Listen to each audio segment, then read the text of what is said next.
Roman, Pois não. se você é dirigente de um clube e você tem a possibilidade de contratar pelo mesmo salário Sampaoli ou Dudamel, provavelmente você contratará o Sampaoli. Perfeito. Né? Eu contratarei pelo mesmo salário e tal. Acho a possibilidade dele fazer um trabalho melhor do que o Dudamel é significativo.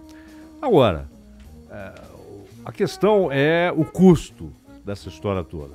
Né? Porque não é só o Sampaoli. O Sampaoli não aceitou e, ao aceitar, pediu um salário para ele. Aliás, para mim é uma questão de princípio não falar salário de jogador, de treinador. Ninguém tem nada. É problema da Receita Federal, do clube e do jogador. Clube dele, de mais ninguém.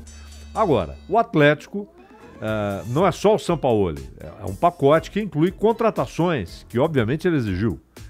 E se antes ele estabeleceu exigências que o Atlético, a partir de determinado ponto, resolveu não aceitar, agora o Atlético aceitou o pacote todo, porque está desesperado, né? E ele faz bem chegar e falar, tá bom, mas eu quero reforço, quero pelo menos 3 jogadores, esses aqui e tal, não sei o quê. E a questão é essa, a multa estabelecida no contrato é clara, ela só é aceita por um clube que está desesperado. Né? Você contrata um cara para 2 temporadas e em caso de demissão você tem que pagar 5, é um negócio meio complicado. Então a dúvida é essa. Eu acho que ele é capaz de fazer um trabalho melhor que o Dudamel. A minha dúvida é se o Atlético, que ainda não pagou o Dudamel, vai conseguir bancar essa despesa toda. A minha ressalva é justamente essa. E quando se fala também na questão salarial, também tem uma exceção para mim, que é justamente uma situação como o Atlético Mineiro vive. E não é deste ano, é desde o ano passado. Já disse aqui que no balanço dos clubes, né, que é divulgado e elaborado até pelo César Grafietti, no meio do ano passado o Galo era a segunda maior dívida dentre os clubes da Série A do Campeonato Brasileiro. Ficou o ano passado, no final ali, sem pagar salário a jogador. O Dudamel diz que não recebeu janeiro, fevereiro e a multa rescisória. Ou seja, não recebeu um tostão do Atlético Mineiro. E aí o Atlético Mineiro embarca nessa, entre aspas, aventura com o Sampaoli agora. Aventura nem tanto porque a gente sabe que é um técnico comprovadamente bom, em que pese, claro... Aventura econômica, né? Exatamente. Em que pese a péssima campanha com a Argentina na Copa do Mundo, mas esse me parece ser um caso isolado. O Atlético Mineiro vive uma situação financeira terrível, é um time que gasta para ver se ganha com títulos, não só a taça, mas também a premiação, e aí para pagar isso, já não terá 2 importantes premiações neste ano aqui, Copa Sul-Americana e Copa do Brasil, porque deu vexame e foi eliminado, um na primeira fase, outro na segunda fase. Brasileiro, né? Só brasileiro, só tem o brasileiro aí para salvar o ano do Atlético Mineiro. Não acredito que vai brigar por título. Então é um clube que, ironicamente, faz lê a cartilha lá do arquival dele. Não tem dinheiro para isso. Mas os parceiros, temos parceiros que estão bancando. Por que não usa o parceiro, então, o dinheiro do parceiro, para quitar dívidas? Para tentar arrumar a casa ali. Melhorar o elenco. Claro. Não, mas primordialmente, né, na primeira, prioridade 0. Vamos quitar as dívidas, vamos pagar jogador, vamos pagar técnico, vamos honrar os nossos compromissos. Claro. Você pode usar o dinheiro de uma parceria para isso. É isso que vai arejar o ambiente para você melhorar. Mas isso não vai trazer publicidade para o clube, né? Isso aí não vai trazer popularidade para um presidente num ano eleitoral. E aí ele faz um anúncio, né, abraçado lá com o Jorge Sampaoli, né?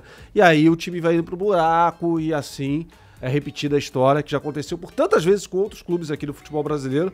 E a última, ironicamente, com o arquirrival Cruzeiro. Você pega uma lista de gigantes aí, né? Mas a última clara história dessa aí foi o Cruzeiro. Olha a situação do Botafogo, olha a situação do Fluminense. Sim. Olha a situação do Vasco. A dívida era mais de 600, é demais, pode até crescer agora, no próximo, 620 e poucos milhões de reais, quer dizer, é um absurdo isso. Deixa eu fazer uma pergunta pro Mauro, quando o Sampaoli sai do Santos, ele recusa, não vou nem citar a seleção da Venezuela, que ele também recusou, mas ele recusa o Palmeiras.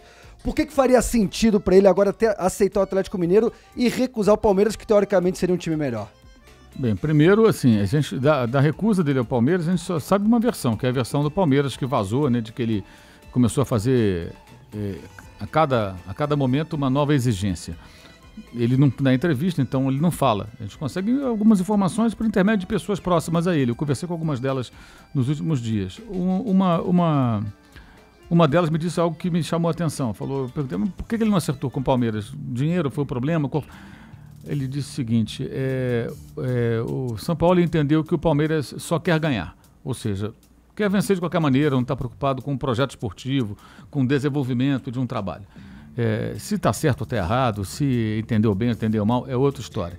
Mas o que, para mim, ficou muito claro é que o São Paulo não se convenceu no contato com os dirigentes do Palmeiras de que seria uma boa. Não rolou, não houve uma empatia, né? A questão para esses caras não é só dinheiro. A gente acha aqui no Brasil que o técnico de futebol só vai pelo dinheiro. Você não vai contratar o Guardiola na Europa só pelo dinheiro. Ele foi para o City porque tem dinheiro? Não. Foi porque foi trabalhar com pessoas, já falamos aqui no programa, pessoas que ele conhece, um projeto que está em andamento e é bem sucedido, de domínio do futebol inglês e tentativa de ganhar o título europeu, né?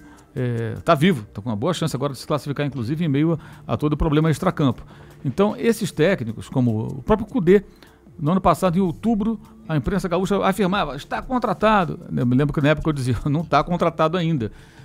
Houve todo um processo de convencimento, foram à Argentina, conversaram com ele, aí o convenceram. Não é só o dinheiro, esses caras têm dinheiro, eles têm grana, eles não dependem desse dinheiro para pagar as contas. Eles não estão preocupados com a declaração de imposto de renda que está infestando o noticiário aqui do Brasil já. Eles têm outro patamar, como diria o Bruno Henrique, tem outra situação. Então eles querem o quê? Um desafio profissional, uma possibilidade de fazer um grande trabalho. E isso, muitas vezes, só você tendo dinheiro, jogador, dependendo das pessoas, não vai rolar.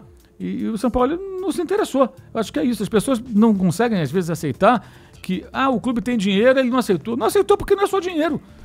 Porque ele aceitou o Atlético. Na minha visão, até pelo que eu conversei com algumas pessoas, por que ele aceitou? É uma zona de conforto. Primeiro, ele está morando em Búzios. Então, se ele vai para a China, né, ele recebeu uma sondagem da China, aí ficou com receio por conta de coronavírus e tal, essa conversa não avançou. Teve o Alavés e teve o Espanhol, clubes médio para pequeno, né, do futebol da Espanha, que também o procuraram. Ele estava no Sevilha, ir para um time desse menor, vale a pena agora? Ele não quer sair de Búzios, tem um filho pequeno, fica lá andando de bicicleta e tal. mas Belo Horizonte não é tão perto nem tão longe, são 590 quilômetros. Vira e mexe, ele despenca, pega um avião, vai para o Rio, ele vai para Búzios. Passa 1-2 dias lá quando tiver uma folga. Ele não muda totalmente a sua vida. Vai para um clube de torcida fanática, com um tremendo salário, recoloca no mercado toda a sua comissão técnica, né, que volta a trabalhar e ganhar salário também, que são os parceiros dele. E não tem uma cobrança tão grande porque ele está fora dos 2 mata-matas. Isso para ele é ótimo. Se você pensar na zona de conforto, ele não tem o desafio de ganhar esse campeonato, mas não vai ser cobrado pelos fracassos que teve no ano passado com o Santos. Ele foi eliminado na Copa Sul-Americana pelo River Plate, que é um time pequeno do Uruguai, e pelo próprio Atlético na Copa do Brasil, em São Paulo, no Pacaembu. As duas no Pacaembu, aliás. Então, para ele é tranquilo, ele vai fazer um trabalho, tem 2 meses praticamente até a estreia no Brasileiro, certamente vai fazer esse time jogar minimamente até lá, terá semanas inteiras, sem jogo de quarta-feira, quinta-feira, terça-feira, porque não disputa outra competição além do Brasileiro, e as semanas inteiras nas mãos de um técnico como ele costumam dar resultado, porque ele é bom. Então o Atlético deve brigar por Libertadores. Não acredito que a torcida vá botar a faca no pescoço do São Paulo querendo o título brasileiro, porque o elenco está muito distante disso. O próprio Palmeiras tem um elenco melhor, os 2 times de Porto Alegre, o Grêmio, o Inter, o Flamengo, o Corinthians de São Paulo tem elencos melhores. Acho que até o Bahia, se bobear, está com um elenco tão bom, é melhor do que o do Atlético. O elenco do Atlético ele tem vários problemas. Então acho que para ele foi uma zona de conforto e um contrato muito bem amarrado, que garante a ele, aqui ou na Justiça, receber uma boa grana do Atlético. Acho que ele fez uma opção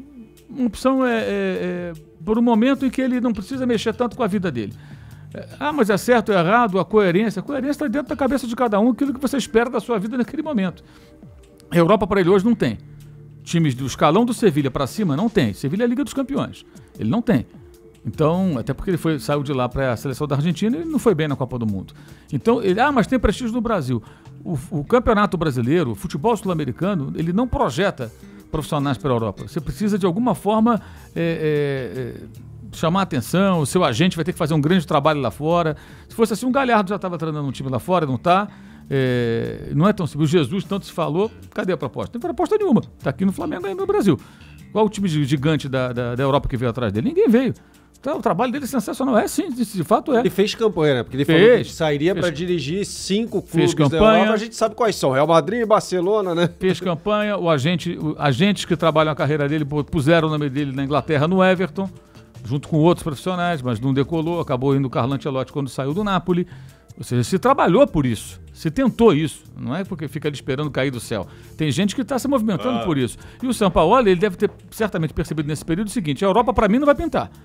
Não está pintando nada. Só clubes de um escalão menor. Alavés espanhol. Isso, ele deve pensar, isso não me interessa. Do Sevilha pra... E ele ficou um pouco também no stand-by para ver o que ia acontecer com o Jorge Jesus no Flamengo. Eu acho que não, senão ele continuaria, porque o contrato de Jesus vai terminar em maio e ainda não foi renovado. Tem mais 2 meses. Ele ficaria tomando mais umas cervejinhas em Búzios, andando de bicicleta, comendo um camarãozinho, esperando a decisão do português. Então, assim, eu entendo dessa maneira. Pelo que eu conversei com algumas pessoas e pelo que eu tentei entender, ele foi na zona de conforto. Ah, mas o Atlético tem pressão. Claro que tem pressão. Mas vai ficar de segunda a sexta treinando, joga no fim de semana, conseguindo os resultados, a torcida vai ficar apaixonada por ele. É uma loucura financeira, óbvio que é. Mas o torcedor está empolgado, porque o torcedor, em geral, ele não pensa no balanço, ele pensa no campo. Então ele já está empolgado. Poxa, esse cara fez com o Santos ano passado, o que ele não vai fazer com o Galo? Esse é o pensamento do torcedor do Atlético hoje. Mas isso precisa mudar, Mauro. O torcedor tem que estar preocupado com isso. Eu também acho que precisa mudar, mas ele não está preocupado. Então, para o presidente do Atlético, para o Sete Câmara, para os dirigentes, é o seguinte: eu tenho um incêndio aqui. Chama o bombeiro. O bombeiro é o Sampaoli. Já apagou o incêndio, já não tem mais incêndio. Só que o foco vai aparecer lá na frente, dentro do cofre. O cofre pegando fogo. Não tem dinheiro.